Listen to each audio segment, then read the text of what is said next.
Aminin mo, isa rin ang ice cream sa nagpapasaya sa'yo or yung nagpapatanggal ng stress at ng pagod mo.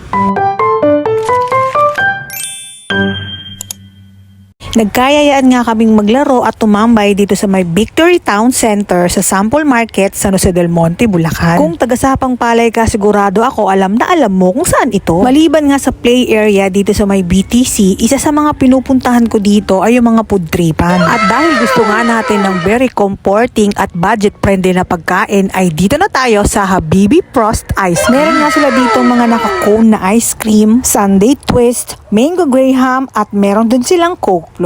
Siyempre, dito na tayo sa overload. Biruin mo, 79 pesos, meron ng either KitKat, Snickers, or Cadbury sa ibabaw ng ice cream mo. Depende na lang kung anong gusto mo. At siyempre, dahil nga overload, meron na rin yan itong sugar cone, stick o chocolate chips, at saka chocolate syrup. Tignan nyo naman yung coke float nila. Sulit ang ice cream sa ibabaw, di ba? Marami rin silang iba't ibang ino-offer na toppings dito. At kadalasan, 3 ang flavor na available dito. Ang vanilla, chocolate, at yung mix. Kayo na lang ang pipili kung anong gusto nyo. Ito naman yung isa sa kanilang mga sundae twirl. Para nga sana sa pamangking ko to, pero ang dinampot niya yung overload. Wala naman yatang bata or kahit na matanda ang hindi mapapasaya ng ice cream. Kahit nga bumabagyo, Diyos ko, tayo mga Pilipino ay mag-ice cream pa rin. Kaya nga hindi na rin ako nagtataka kung bakit palaging maraming bumibili ng ice cream dito sa Habibi Frost. Kaya naman kung mapupunta ka dito sa Victory Town Center sa Sample Market, dapat masubukan mo rin itong Habibi Frost Ice Cream. Sa November 1 nga ay mamimigay tayo ng 500 pesos sa GCash.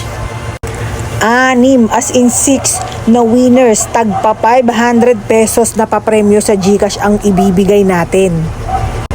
At kung gusto mo ring manalo ng 500 pesos ay ilalagay ko sa comment section ang link ng video kung paano ka makakasali. Dahil hindi to sugal 6 ang pipiliin natin, kaya more chances of winning. Siguraduhin lang na napanood mo ang video at napalo mo ang mga mechanics kung paano ka mananalo. Yun lang mga Jai. Please like, share, and follow!